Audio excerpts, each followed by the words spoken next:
ao julgamento, para nós não julgarmos as outras pessoas.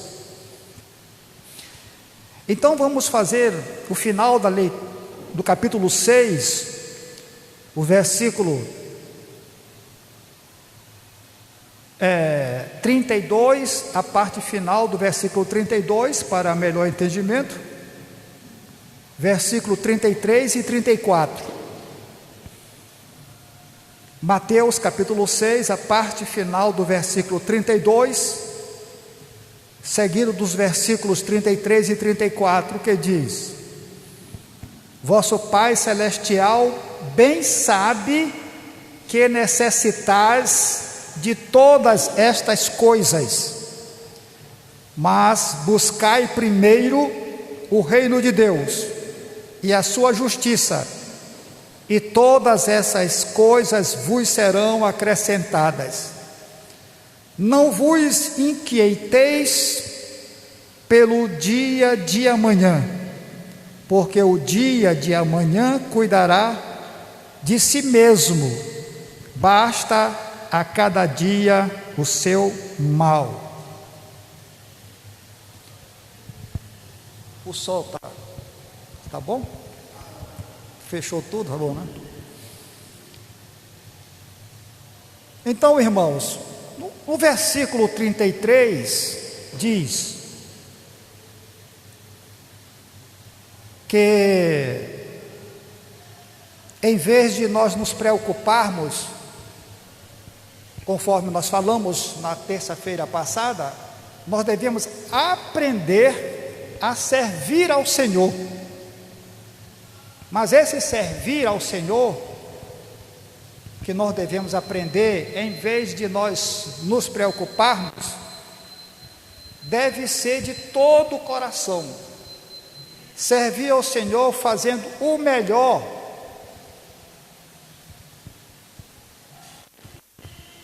e também descansar nele. É o que nos ensina o versículo 33. Nós inclusive também falamos na terça-feira que a preocupação nos impede de dar atenção aos verdadeiros desafios para os quais Deus deseja que nós nos dediquemos. A preocupação impede de nós darmos atenção aos desafios, verdadeiros desafios, para esses desafios, Deus deseja que nós nos dediquemos. E o que significa, irmão, nesse versículo 33, buscai primeiro o reino de Deus? O que significa isto? O que o Senhor Jesus quis dizer ao nos recomendar, ao aconselhar que nós devemos primeiro buscar o reino de Deus?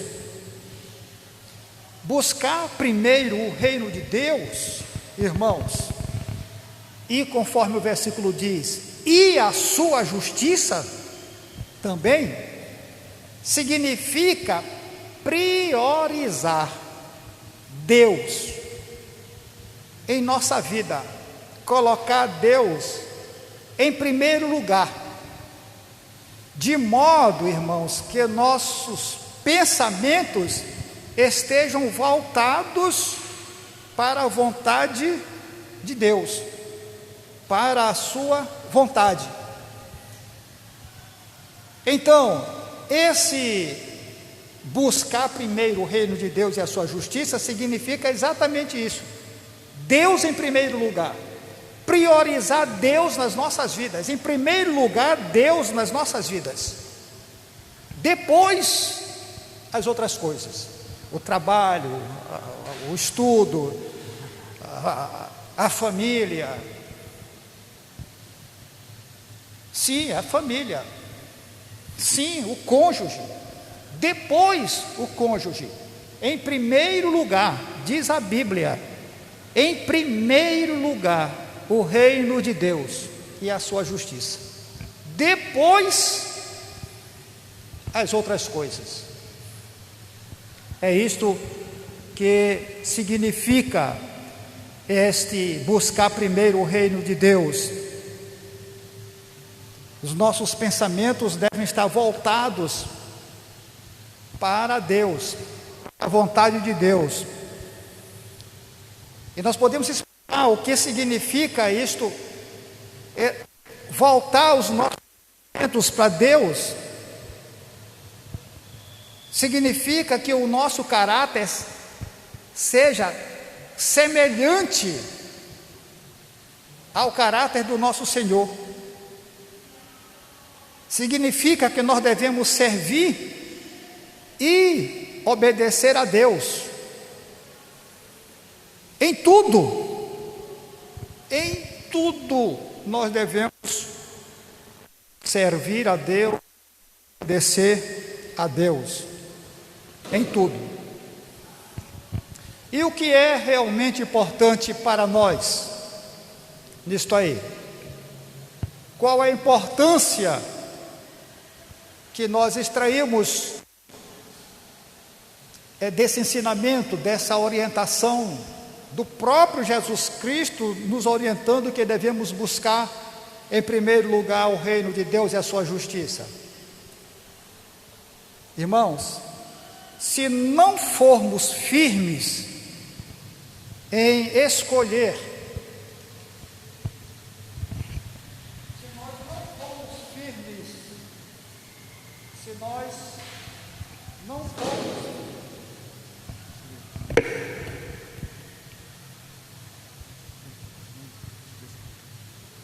alô, som, eles estão com um problema aqui.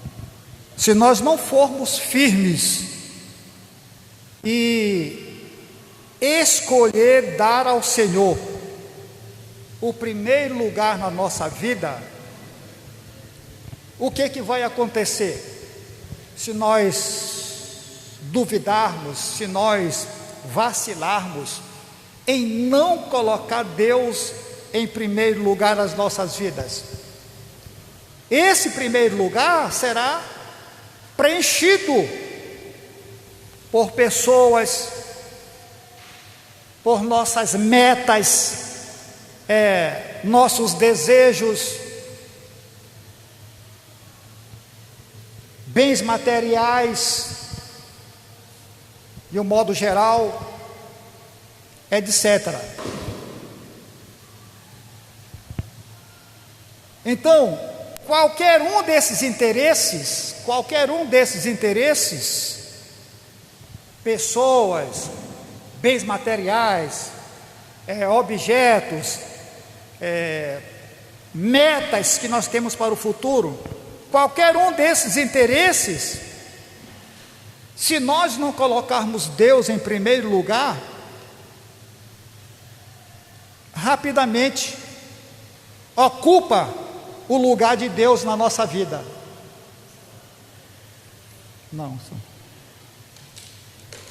Então, ou nós colocamos Deus em primeiro lugar na nossa vida, ou esse primeiro lugar será preenchido por alguma coisa que não seja Deus. Quem decide isso, irmãos? Somos nós.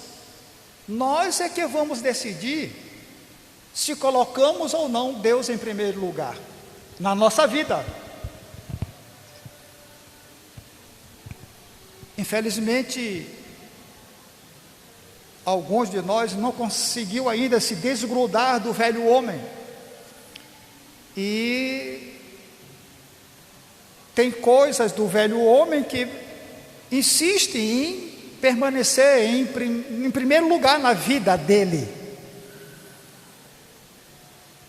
Às vezes é o Flamengo, o Corinthians, o Palmeiras, às vezes, ou um outro esporte qualquer, né? E e por aí vai. Pode ser o trabalho, qualquer coisa, infelizmente. Por isso é que nós devemos colocar Deus em primeiro lugar. Repito, irmãos, vamos dar ênfase a isto. O primeiro lugar na nossa vida deve ser ocupado por Deus, porque se não for ocupado por Deus, vem alguma coisa aí, fica no lugar de Deus na nossa vida. Tem Deus ocupado o primeiro lugar na nossa vida? Só duas pessoas podem responder a isso: o próprio Deus, que sabe se Ele tem prioridade na nossa vida, e nós. Se nós preterimos Deus, nós deixamos Deus em segundo lugar, é claro que esse Deus não está sendo prioridade na nossa vida. O versículo 34, no final, o versículo 34 do capítulo 6 diz: não vos inquieteis pelo dia de amanhã, porque o dia de amanhã cuidará de si mesmo, basta a cada dia o seu mal. Irmãos, dedicar-se para planejar, nós planejamos para o futuro, para o amanhã. Então, quando nós nos dedicamos para planejar, é bom. Planejar o amanhã, planejar o futuro, é bom. Mas, quando nós nos preocupamos excessivamente com o futuro, isso já é um desperdício. Eu estou dizendo uma preocupação excessiva. E terça-feira nós insistimos em estar repetindo isso, no excesso da ansiedade, no excesso da preocupação. Isto é um desperdício e faz mal.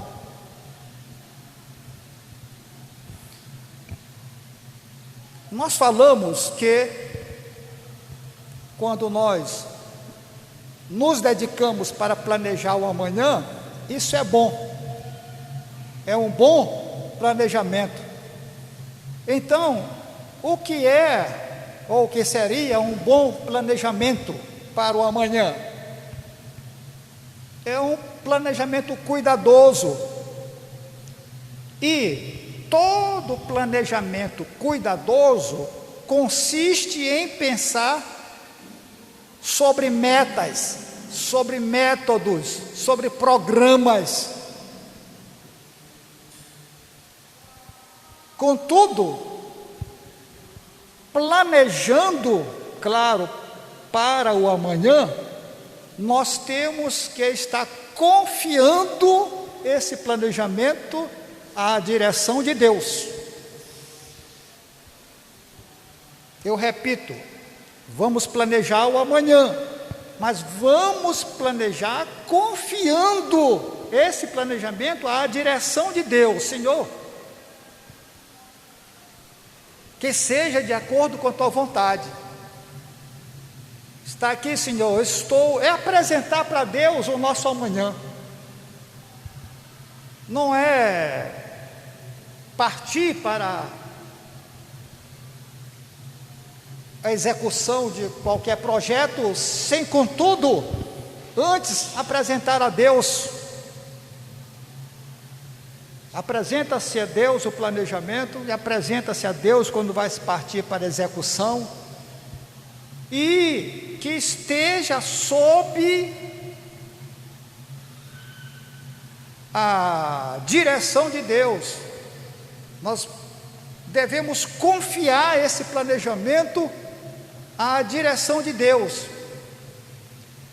E quando esse planejamento é bem feito, o planejamento pode ajudar a aliviar a preocupação.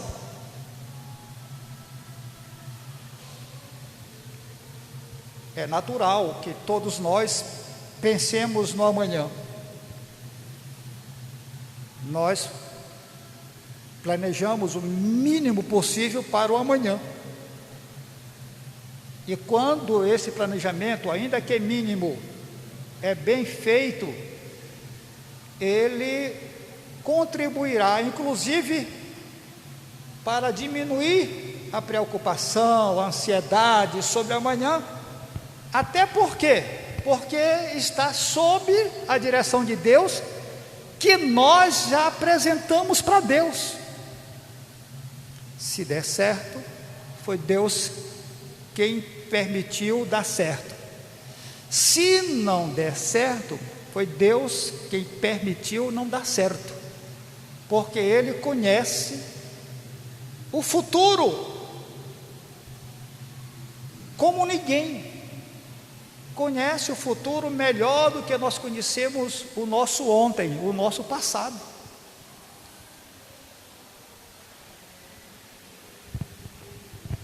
Mas aquelas pessoas que ficam ansiosas, essas pessoas elas são consumidas pelo temor e consideram difícil assim confiar em Deus. Ficam tão preocupadas, tão ansiosas, que acreditar em Deus se torna difícil para elas. E aí deixam que os seus planos, deixam que o planejamento, os seus projetos venham interferir no relacionamento com Deus, no seu relacionamento com Deus. Porque passaram a acreditar mais no planejamento, passaram a confiar mais nos planos do que em Deus. E aí vem uma recomendação: não deixe que as inquietações com o amanhã afetem seu relacionamento com Deus hoje. Vamos preocupar tanto com o amanhã, com o que vai acontecer, que hoje eu deixo de buscar Deus, deixo de conversar com Deus, deixar de orar, tão preocupado que eu não consigo orar. Está errado. E nós repetimos a recomendação: não deixe que as inquietações, as preocupações com o amanhã influenciem o seu relacionamento com Deus, afetem o nosso relacionamento com Deus hoje.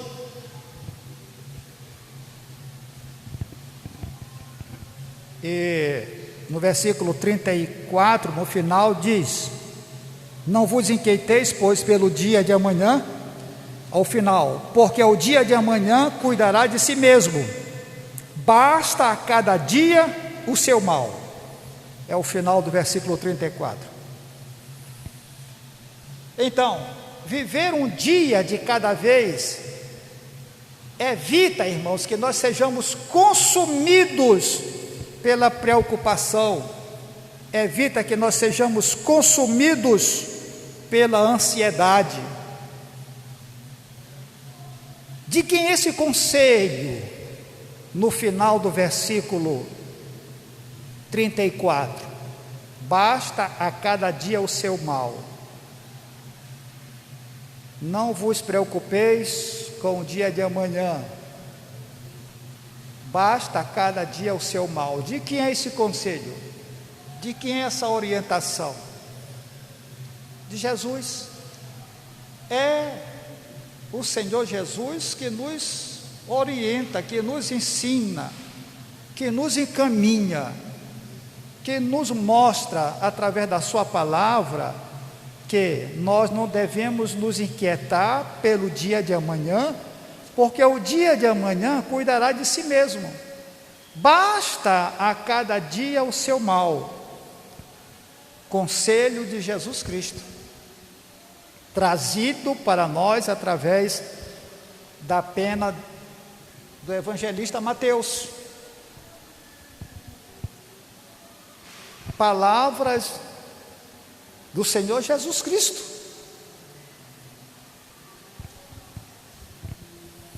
Tem um escritor,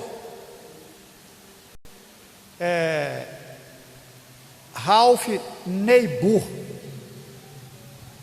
Ele é pastor, professor e autor de vários livros, esse escritor, Ralph Niebuhr. Ele não é brasileiro, eu não sei a sua nacionalidade, nem pesquisei a sua nacionalidade para encontrar. Mas ele escreve algo interessante. Ele diz: se você deseja ser rico, dê. Se você deseja ser rico, dê. Se você deseja ser pobre, retenha. Segure só para você. Quer ser pobre? Então segure só para você. Se você deseja ter abundância, espalhe, distribua, compartilhe, ajude, contribua. Se você deseja passar necessidade, entesoure, guarde em depósitos, acumule. Tudo que você conseguir, vai guardando, vai depositando. Aí vem aquela parábola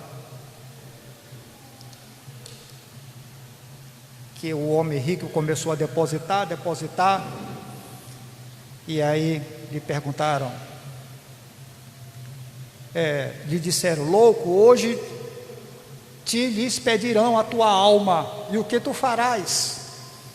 Com tudo isto que tu estás depositando, acumulando, tu vai deixar para quem isso aí tudo? Então, se você deseja passar necessidade, diz esse autor, acumule, vai deixando nos depósitos tudo. Não distribua, não compartilhe, não faça doação.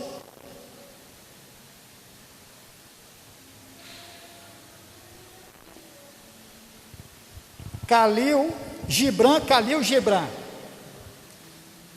Esse, certamente os irmãos ou alguns irmãos já ouviram falar nesse escritor, conferencista. Ele é libanês. Ele nunca disse que era filósofo, embora quem conheça profundamente os seus escritos diga que ele foi um filósofo, principalmente pelo seu livro de maior divulgação, mais vendido, que é O Profeta. Então, o Khalil Gibran, ele fez uma pergunta interessante: o que é o medo da necessidade, senão a própria necessidade? O que é o medo da necessidade, senão a própria necessidade?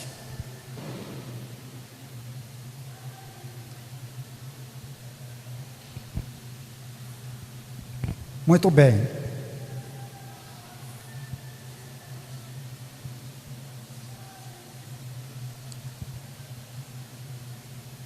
No Salmo de número 118, no Salmo 118,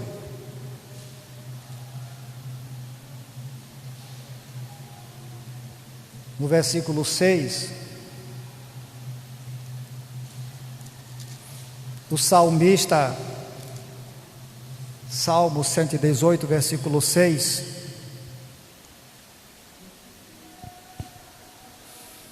O salmista faz uma afirmação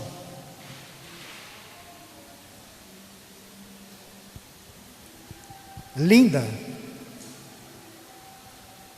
Ele diz: o Senhor está comigo, não temerei o que me pode fazer o homem. O Senhor está comigo, não temerei o que me pode fazer o homem. Em uma outra versão diz: o Senhor é por mim, não recearei. E nós precisamos ter, irmãos, esta convicção, que o Senhor está comigo, que nós não devemos temer o homem. Não temerei o que me pode fazer o homem. O Senhor é por mim, não recearei.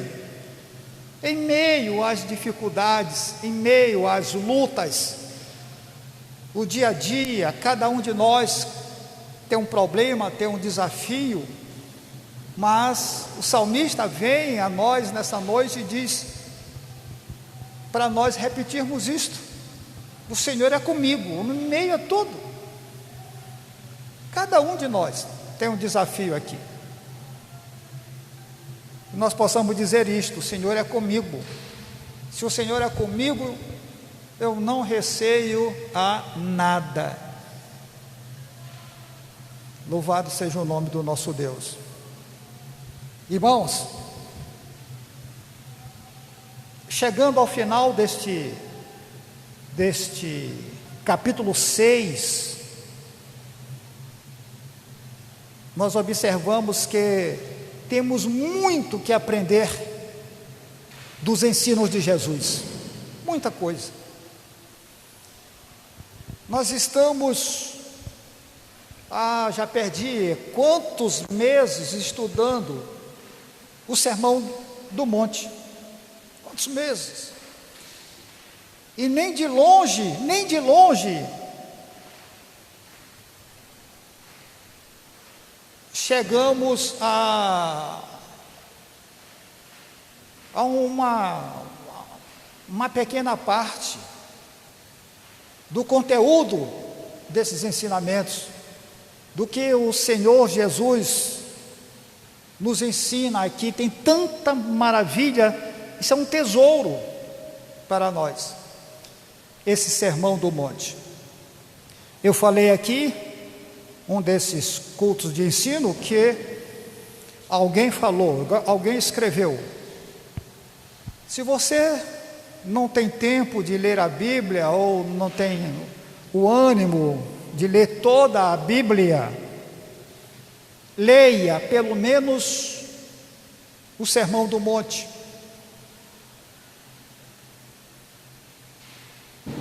Irmãos, é um ensino muito grande, um maravilhoso ensino, a começar pelas bem-aventuranças.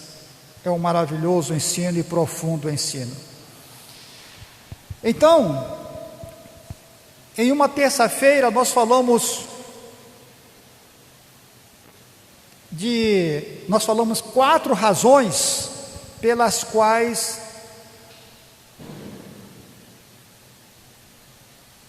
nós devemos evitar a ansiedade. 4 razões. E hoje nós vamos concluir as outras 4, com a leitura das outras 4.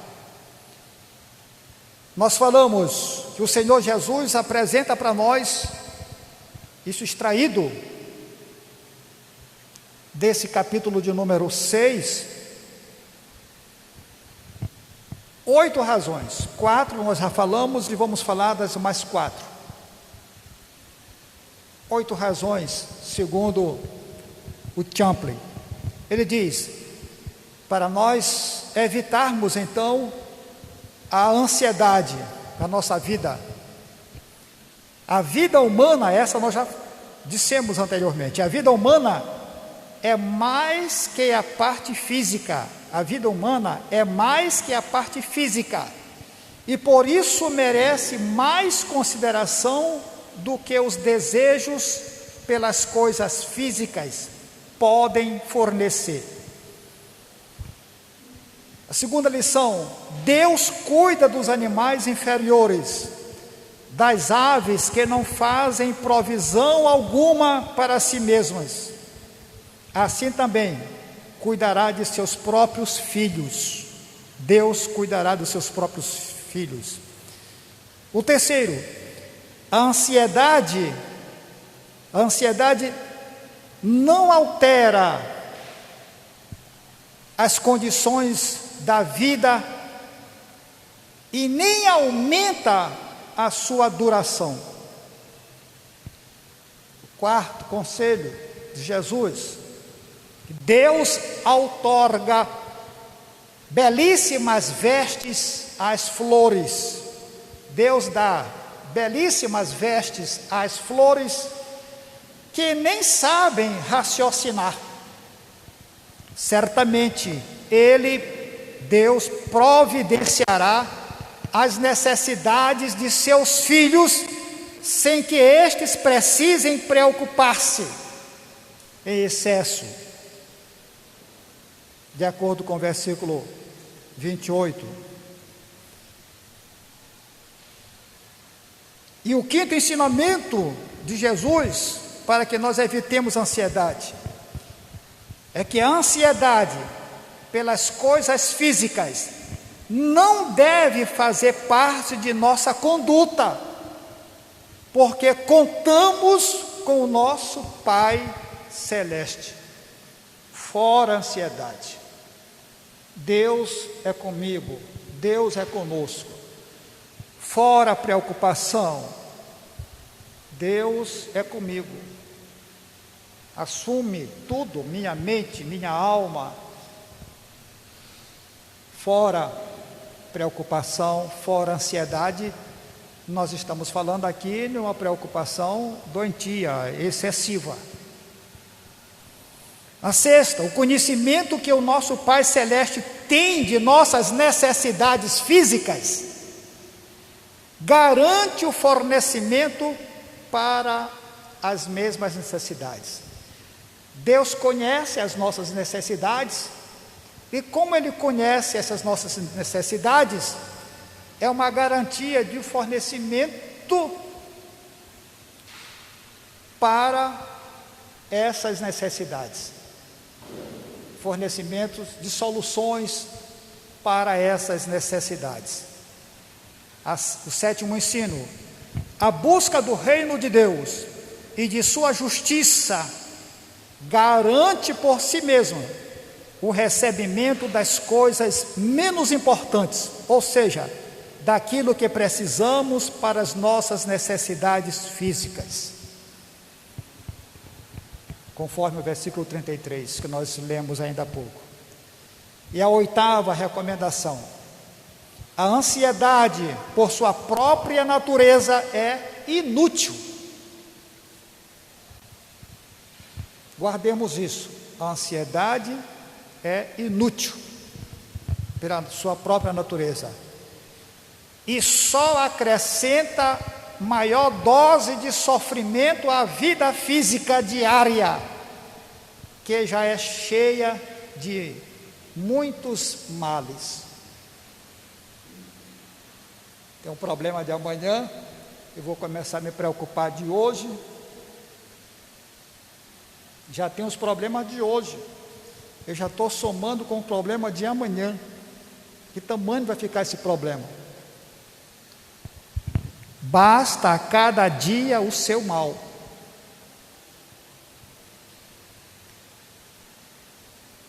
É uma questão de disciplina, é uma questão de aceitar a palavra de Deus, de viver a palavra de Deus, exercitar esses ensinamentos. Ah, pastor Chagas, eu não vou conseguir isso nunca. Vai. Se não fora se não fosse para ser possível esses ensinamentos, o Senhor Jesus Cristo não nos teria deixado esses ensinamentos aqui. Para quê? Se nós não iríamos conseguir. Precisamos exercitar.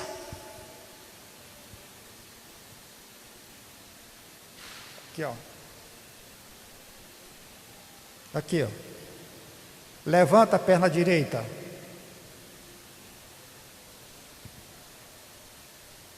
Levanta a perna esquerda.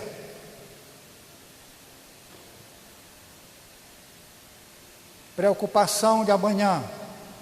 Não quero preocupação de amanhã. Hoje, preocupação hoje aqui. Vamos ver hoje. Nós estamos nos referindo, repita, preocupações excessivas. Doentias, ansiedades demais. Concluindo o versículo capítulo 6, não devemos sofrer o mal futuro. Não devemos sofrer o mal futuro, o mal de amanhã, que nem ao menos existe, juntamente com o sofrimento de hoje, que é real, que existe.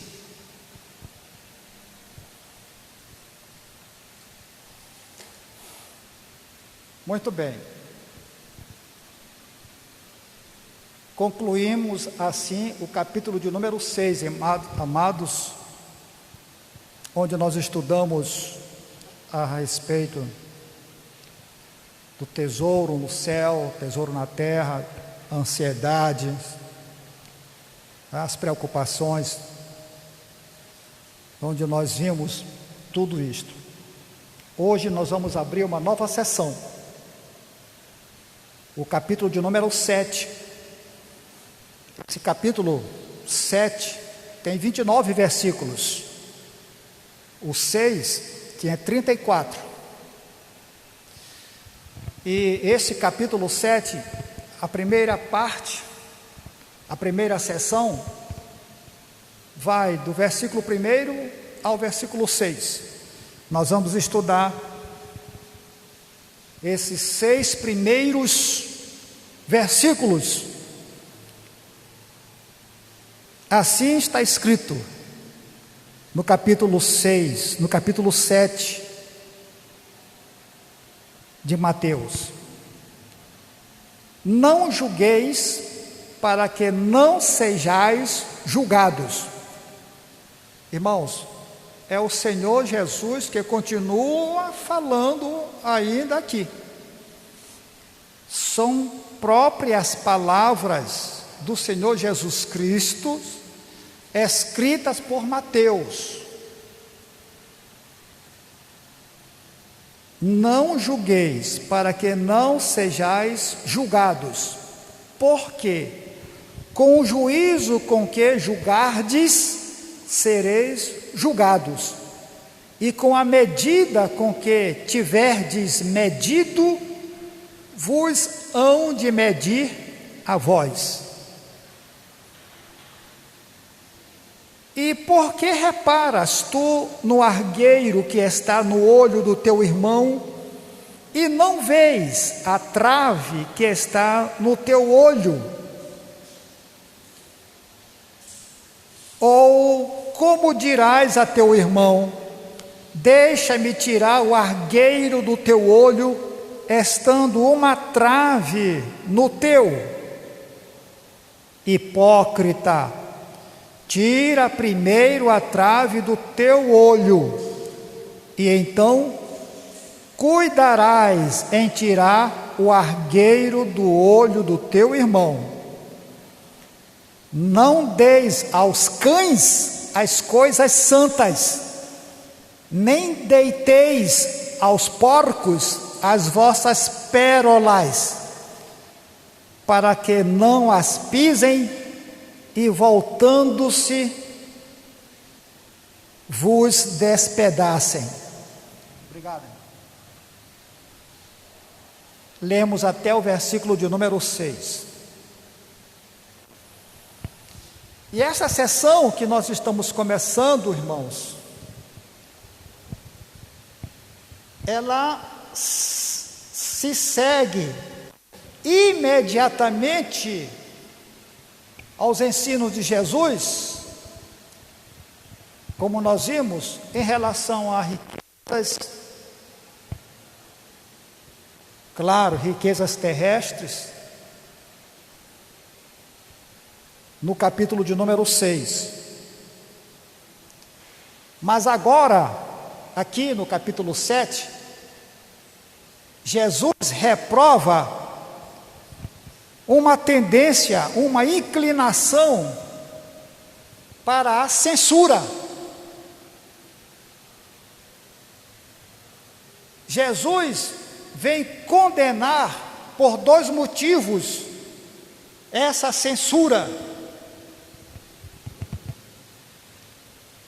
O primeiro motivo é que quando nós censuramos ou julgamos, prejudica o nosso próprio caráter.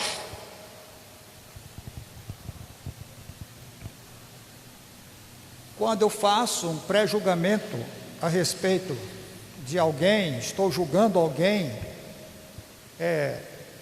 isso prejudica o nosso próprio caráter, conforme o versículo 1 e o versículo 2 desse capítulo 7. O segundo motivo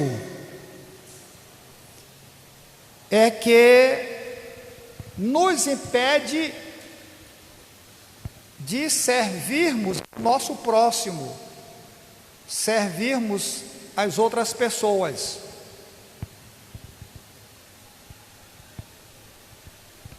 Nós estamos dessa introdução do capítulo 7, irmãos, onde Jesus agora vem falar sobre essa história de nós julgarmos os outros, essa tendência, essa inclinação que nós temos para julgar ao nosso próximo.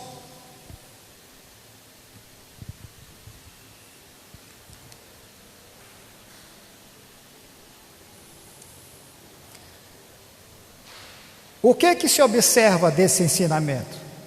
A priori, nessa continuação do sermão do monte ou sermão das montanhas, é que Jesus Cristo, Ele é o único que julgará tanto os vivos quanto os mortos.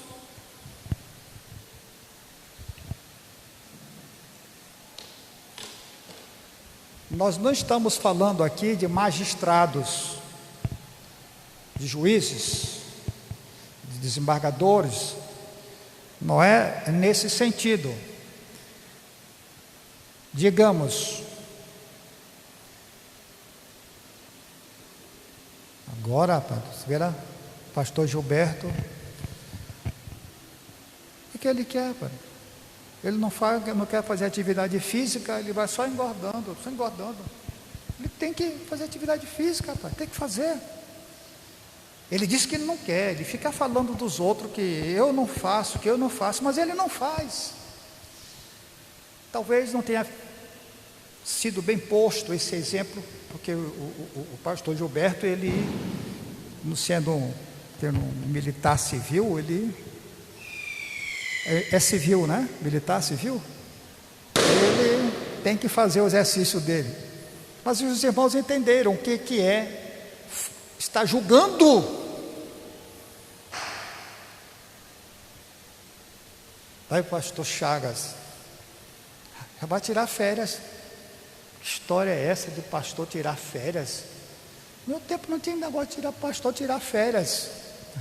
Estou antecipado que eu quero um papo com você, pastor Gilberto, daqui a pouco, viu? Depois do culto. Tirar aí 15 dias, irmãos. A carga emocional está forte. Os irmãos sabem ao que eu estou me referindo. Preciso dar uma respirada. de uma outra forma. Bom, então o Senhor Jesus é o único que pode julgar. E Ele pode julgar, e vai julgar tanto os vivos quanto os mortos, é com Ele. Vamos ver o que nos diz a palavra de Deus no Evangelho de João. Evangelho de João, capítulo de número 5, versículo 22.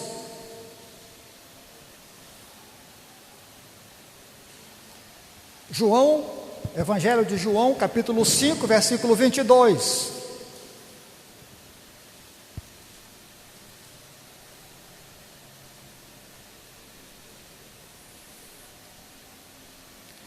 E também o Pai a ninguém julga, mas deu ao Filho todo o juízo. Então todo o julgamento será feito por quem? Por Jesus. Só Ele é quem pode julgar tanto vivos quanto os mortos.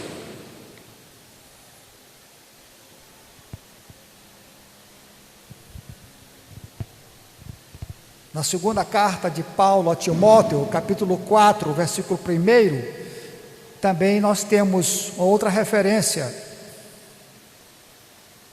nesse sentido. Segunda a Timóteo, capítulo 4. Segunda Timóteo, capítulo 4, versículo 1.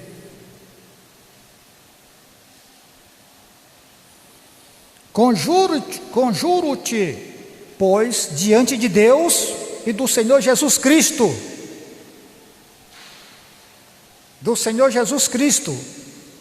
que há de julgar os vivos e os mortos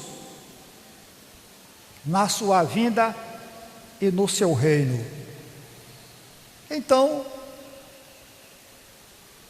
tem outras referências que indicam que julgar é atribuição do Filho de Deus, não é do próprio Deus Pai, é do Filho, Jesus Cristo. Não é nossa, por conseguinte, nem de longe. E também os segredos do coração, aqueles segredos do coração. Irmãos, como Ele conhece os segredos dos nossos corações. Hoje eu ouvi a Loide cantando um hino a respeito disto, quando eu estava exatamente lendo essa parte. Romanos capítulo 11. Romanos capítulo 11, versículo 33. Que Deus maravilhoso é esse! 11, versículo 33.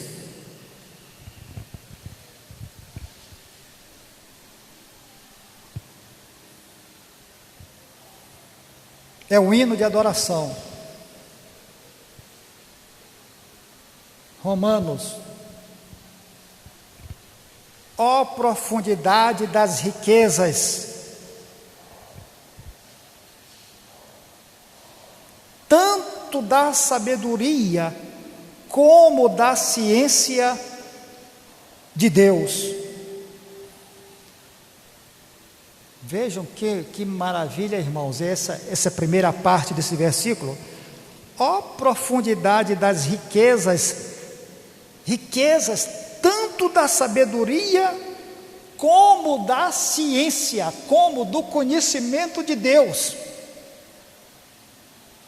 Quão insondáveis são os seus juízos e quão inescrutáveis os seus caminhos. Aleluia, aleluia. Esse Deus, esse Cristo Jesus, diante dessas qualidades, essas características, Ele conhece o segredo que está nos nossos corações. Ninguém tem essas qualidades, irmãos, ninguém, só Cristo Jesus. Por isso Ele conhece tudo que vai aqui no coração, tudo. É tão profunda essa sabedoria, esse conhecimento, essa ciência de Deus, tão profunda que antes que o pensamento se forme em nós, Ele já tomou conhecimento. Aleluia. Quando eu penso em dizer algo contra, isso aqui é hipotético, irmão Hernaldo, contra a pessoa do irmão Hernaldo, quando eu penso, antes de eu pensar, o Senhor Jesus já sabia, já tomou conhecimento que ia falar a bobagem aí, contra a reputação do irmão Hernaldo. Esse sim julga, pode julgar, porque ele conhece profundamente. Nós não, vamos pecar se nós começarmos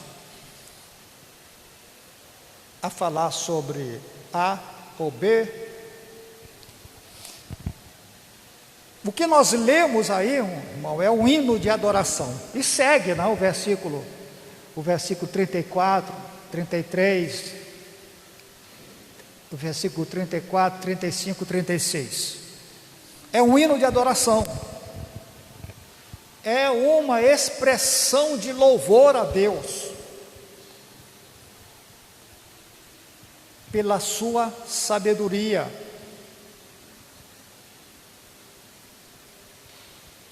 E embora os seus métodos e meios divinos, embora os métodos de Jesus Cristo estejam além da nossa compreensão, é claro, não é arbitrário, é justo, exerce um juízo justo, nem de longe injusto, nem de longe arbitrário, irmãos.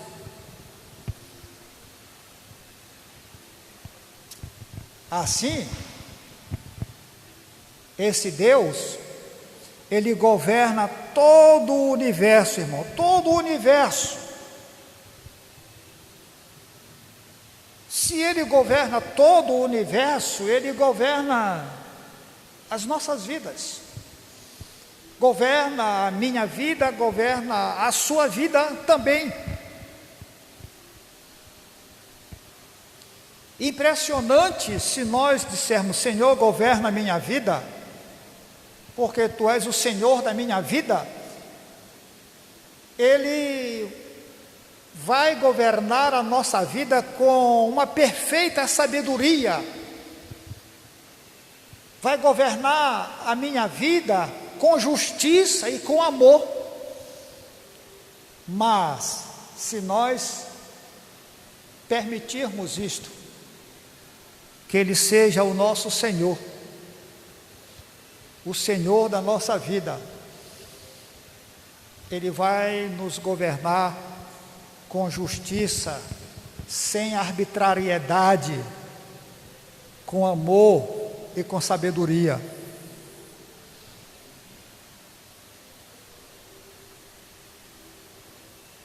Glória a Deus, glória a Deus. É nós descansarmos nele. Senhor, Tu és o Deus da minha vida, o Senhor da minha vida, então governa a minha vida. É mais, quando nós falamos isto com sinceridade, com fidelidade para Deus, governa a minha vida,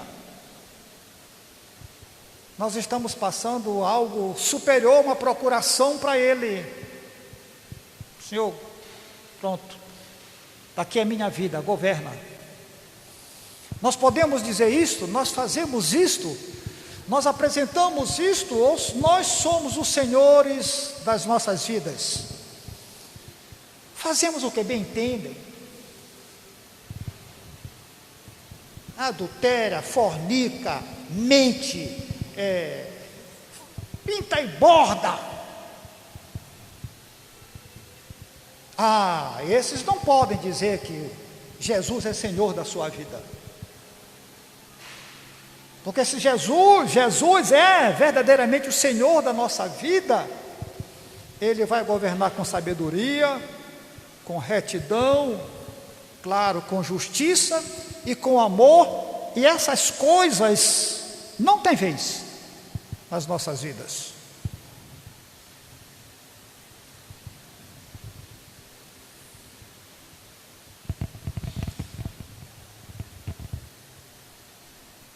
Esse versículo primeiro é um mandamento: não julgueis, para que não sejais julgados. É um mandamento. O Senhor Jesus está mandando nós não julgarmos, para nós não sermos julgados. É um mandamento. E esse mandamento de não julgarmos os outros inclui algumas áreas da nossa vida.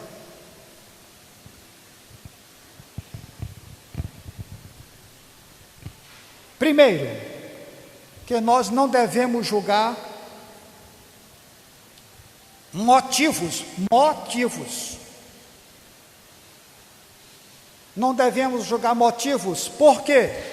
Porque só Deus pode ver. Isto é, não devemos julgar pelas aparências, porque só Deus verdadeiramente conhece o que é real, o que não é aparente. Então a primeira área desse mandamento alcança é exatamente esse, que não devemos julgar por aparências. Mais ou menos assim, nós não devemos comprar um livro pela capa. Oh, que livro bonito, não é? O livro está fechado. Se vai em algumas livrarias, eles passam aquele papel filtro no livro, aí você não consegue abrir para ver o que é o conteúdo, não vê nem o índice. Você vai comprar um livro pela capa, só pela capa, é errado. Vai que o conteúdo não é o que corresponde ao título. Então nós não vamos comprar um livro pela aparência, deve ser um livro bom. Nós precisamos pelo menos saber o que ele vai falar aqui dentro, no índice, no resumo, no sumário.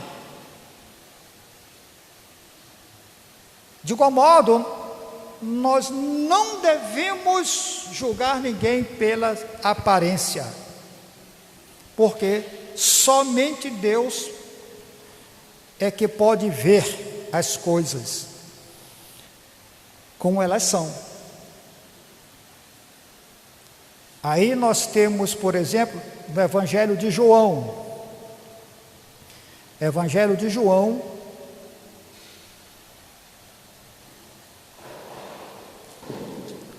no capítulo de número 7.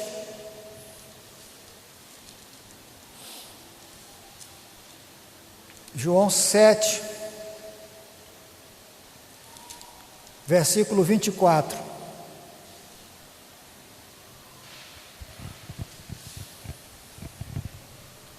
João, Evangelho de João, capítulo 7.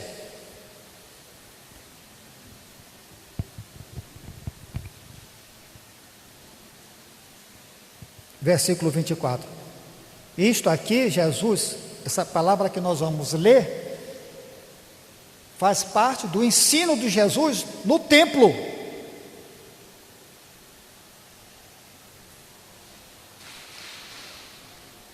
E Jesus, entre outros ensinamentos, disse no versículo 24: não julgueis segundo a aparência, mas julgai segundo a reta justiça. Pela aparência, nós não devemos julgar, tá? Parece. A Bíblia diz que nós devemos nos afastar do mal, né? Fugir do mal, das ruins aparências. Devemos fugir da aparência do mal.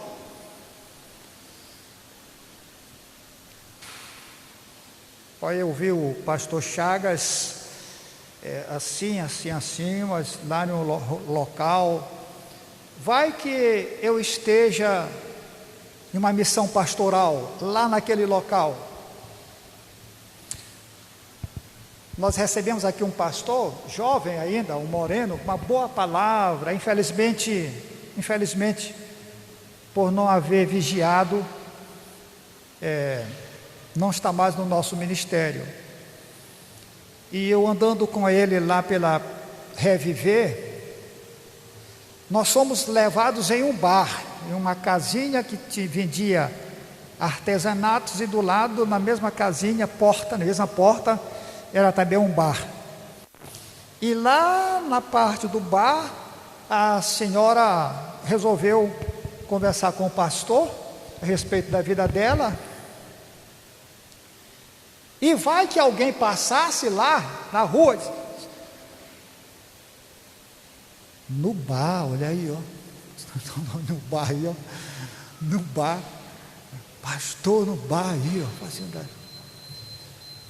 Então, o versículo 30 e o versículo 24 diz: não julgueis segundo a aparência. Mas é no livro de Tiago, irmãos, que está um conselho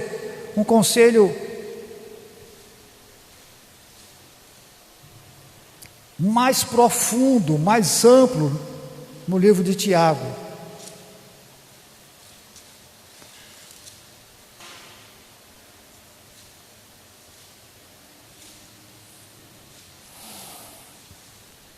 Você passou de Hebreus, não é?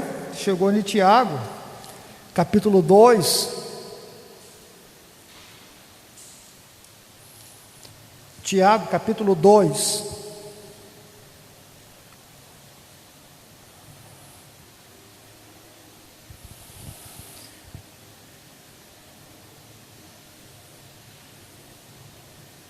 Que recomenda para nós não fazermos acepção de pessoas. Meus irmãos, não tenhais a fé de nosso Senhor Jesus Cristo, Senhor da glória, em acepção de pessoas.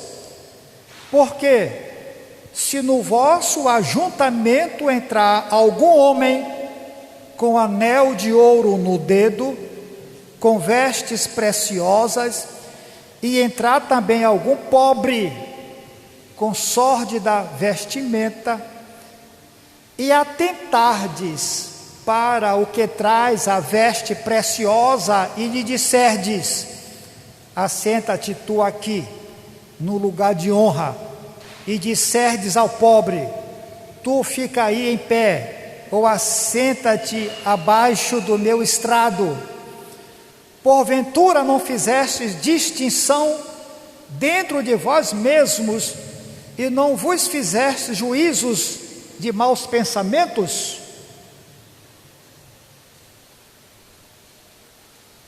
Julgando pela aparência. Todos nós estamos sujeitos a isto. Todos nós.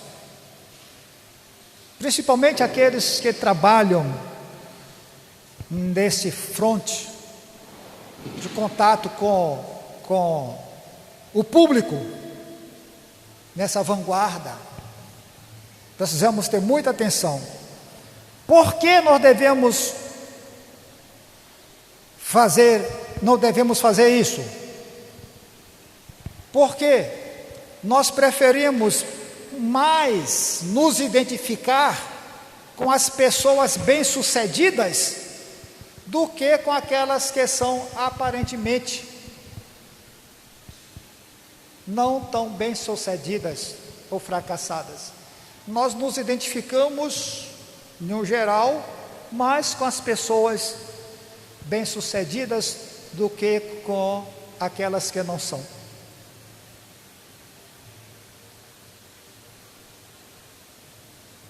Por que é errado julgar uma pessoa pela sua condição econômica? Por quê?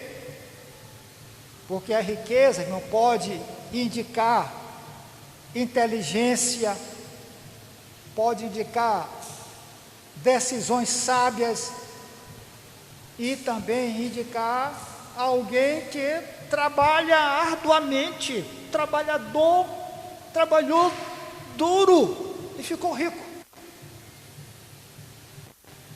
Mas também essa riqueza pode significar que uma pessoa teve a felicidade, digamos, sim, felicidade de nascer em uma família rica.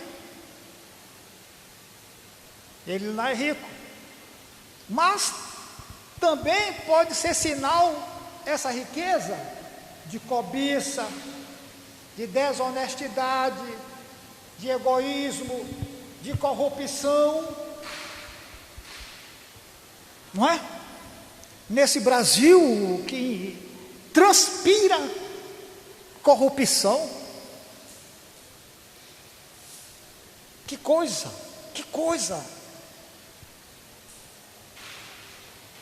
Algumas pessoas vão para um cargo público, algumas pessoas já com o olho desse tamanho, querendo ficar rico. Infelizmente, esse é o nosso país.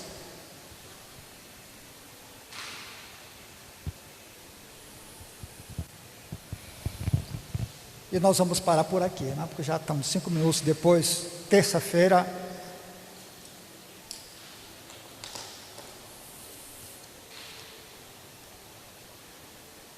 Se dará continuidade.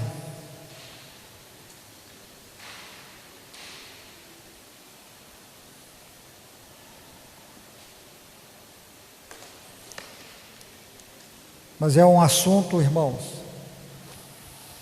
interessante, tal qual o que foi encerrado no capítulo de número 6, esse de julgarmos as pessoas pela aparência.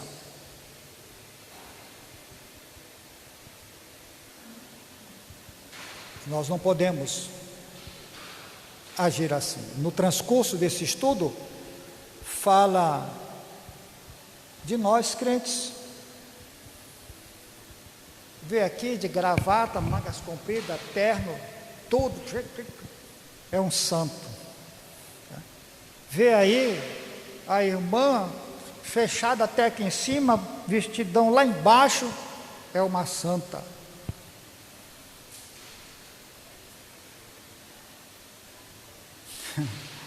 A gente corre o risco de julgar pelas aparências. Pode ser um santo, pode ser um satanás.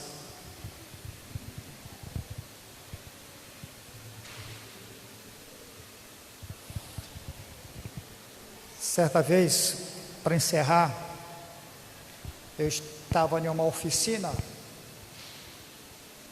e lá nessa oficina estava a esposa do dono da oficina e nós começamos a conversar e nós nos identificamos que éramos servos de Deus e não sei como se entrou na família e ela dizia que odiava a nora dela.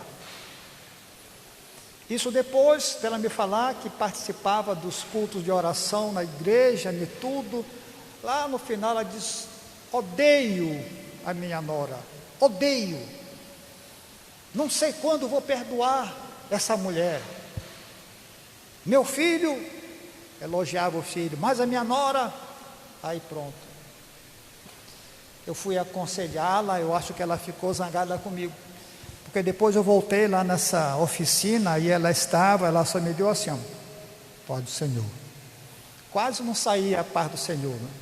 Quando eu as saudei com a paz do Senhor Jesus.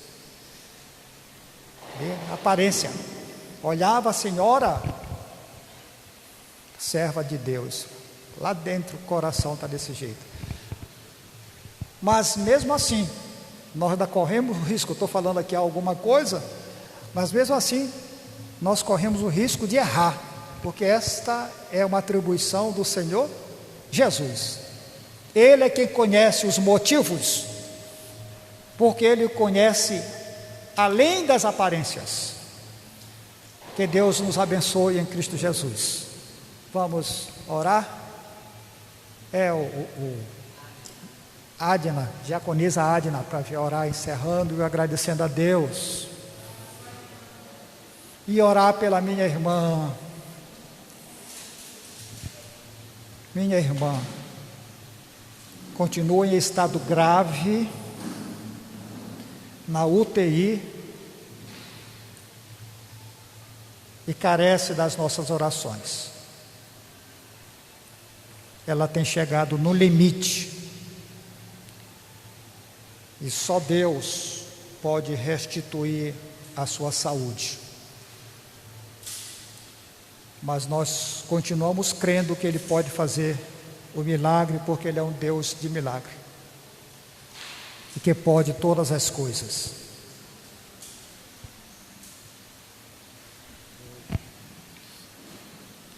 A paz do Senhor, irmãos, oremos. Senhor, nós te louvamos e nós te agradecemos, Senhor, por este momento que nós estivemos aqui, como tua igreja, Senhor, nos reunindo para aprender mais da tua palavra.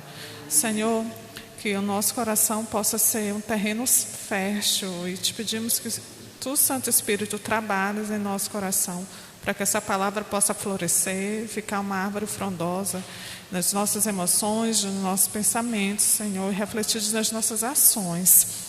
Nós te rogamos pela vida de todos os teus servos que aqui estão, por aqueles que acompanharam em casa, que não puderam vir. Senhor, nós também te pedimos e fazemos um clamor pela vida dos teus servos, Senhor, que estão doentes. Nós sabemos o Deus que servimos, Senhor, e tu nos ensinaste, Senhor, a orar a ti, Senhor, nessas situações. Por isso que nós clamamos, Senhor, porque tu és o nosso Deus, tu és a nossa rocha, o nosso libertador, Senhor, é quem opera milagres, Senhor, Deus de maravilha. E colocamos diante de ti, Senhor, ao pé da cruz, Senhor, esse pedido, a vida dos teus servos, Senhor. Toma a irmã Fátima, Senhor, minha tia, Senhor, nas tuas mãos. Sabemos que tu estás ali à cabeceira dela, Senhor. E o nosso desejo é pela cura, Senhor. Nós cremos que tu podes curar. Reconhecemos a tua soberania em tudo, Senhor. E cremos que o milagre maior é a nossa salvação. E nós te louvamos por isso. Fica com ela ali, Senhor, sustenta as suas filhas, Senhor, todos nós da sua família, meu Deus. Te pedimos pela esposa do irmão Manuel, a irmã Maria, que também está hospitalizada, Senhor. Dá a ela ali, Senhor, a tua paz, Senhor, naquele ambiente estranho, Senhor, ela que já é idosa, Senhor. Nós cremos, Senhor, que tu estás ali com ela também, que os teus anjos estão ali com ela. Senhor, unge, Senhor, aqueles médicos, aqueles profissionais que ali estão, Senhor. Pode nem ser necessário procedimento, porque tu podes restaurar os seus ossos, Senhor. E se tu usares aqueles médicos também, Senhor, que sejam tudo na mais perfeita ordem, Senhor. Também te pedimos, continuamos te pedir pela irmã Vieira, Senhor, pelo consolo do seu coração, pelo consolo da sua família, meu Deus, renovando as suas forças, Senhor, trazendo bálsamo, Senhor, a sua alma, Senhor, também a vida da Patrícia e da Tâmara, meu Deus. Por todos aqueles que nós não sabemos agora, não lembramos, Senhor, que estão adoecidos, Senhor, enlutados, Senhor, travando as batalhas, que possamos nos lembrar, Senhor, que tu és a nossa esperança, Senhor, tu és o nosso Deus, por isso nós não temeremos, Senhor, tu já estás no futuro, o futuro é teu, Senhor, e nós estamos nas tuas mãos, Senhor, e descansamos e confiamos em ti, por isso nós te louvamos e nós te agradecemos, amém. Que a graça do Senhor Jesus e o amor de Deus e as consolações do Espírito Santo sejam com todo o seu povo, hoje e sempre. Amém.